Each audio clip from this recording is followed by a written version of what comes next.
నమో శ్రీనివాసాయ నమః. నమో వెంకటేశాయ నమః. అందరికీ నమస్కారం అండి. ప్రతిరోజు రాశి ఫలితాలు తెలుసుకోవడానికి ఇంకా మన ఛానల్ సబ్స్క్రైబ్ చేసుకోకపోతే ప్లీజ్ సబ్స్క్రైబ్ చేసుకోండి. లైక్ చేసి మీ పూర్తి సపోర్ట్ మన శ్రీనివాస ఛానల్ కి ఇవ్వండి.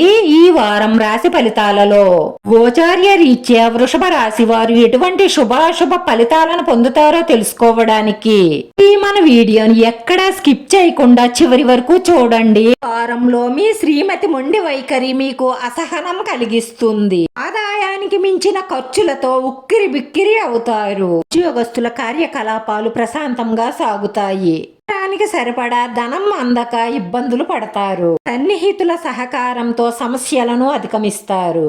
వ్యాపారస్తులకు ఒడిదుడుకులు, అధికారుల తనిఖీలు ఎక్కువవుతాయి. పారిశ్రామిక వ్యవసాయ రంగాల వారికి ఆందోళన పెరుగుతుంది. ఆదాయానికి తగ్గట్టు ఖర్చులను అదుపు చేసుకోవడం వల్ల అప్పుల పాలు కాకుండా మిమ్మల్ని మీరు రక్షించుకున్న వాళ్ళు అవుతారు. ఉపాధి పథకాలకు మంచి స్పందన లభిస్తుంది. ఎవరి విషయాలలోనూ తలదూర్చకండి. లేనిపోని సమస్యలలో సిక్కుకుపోతారు. జాగ్రత్త. ప్రముఖులతో పరిచయాలు మీ ఉన్నతికి దోహదం చేస్తాయి.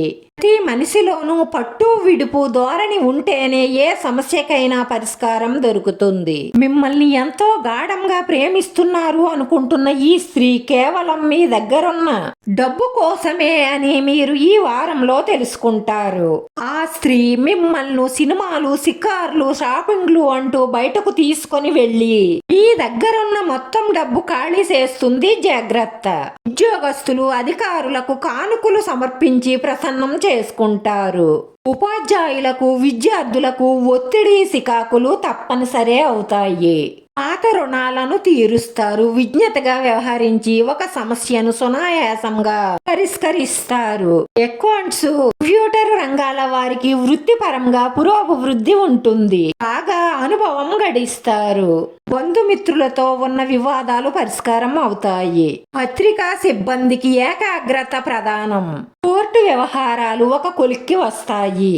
విలువ కల పరికరాలను అమర్చుకునే అవకాశాలున్నాయి. పెద్దల, పిల్లల ఆరోగ్యం పట్ల శ్రద్ధ వహించండి. ఈ రాశి వారి పరిహారం మీ ఇంట్లో ఉన్న వాస్తు దోషం పరిష్కారం అయ్యి మీకు అన్ని విధాలా కలిసి రావడం కోసం ఈ సింహద్వారం ముందు బూడిది గుమ్మడికాయను కట్టండి. బూడిది గుమ్మడికాయ వాస్తు పురుషుడుగా చెప్పబడుతుంది కాబట్టి మీ ఇంట్లో ఉన్న చెడ్డలన్నీ తొలగిపోయి మీ మనసులో ఉన్న మంచి సంకల్పాలన్నీ నెరవేరి మానసిక ప్రశాంతత లభిస్తుంది. రాశివారి అదృష్ట సంఖ్య 5. ఈ రాశి వారికి కలిసొచ్చే రంగు ఎరుపు రంగు. వీడియో నచ్చితే లైక్ చేయండి. మీ లైక్ మాకు ఎంతో విలువైంది. మీరు లైక్ చేయడం వల్ల ఈ వీడియో కొంతమందికి చేరుతుంది. మన శ్రీనివాస ఛానల్ ని ఆదరించండి. అందరికీ ధన్యవాదాలండి. నమో వెంకటేశాయ నమః.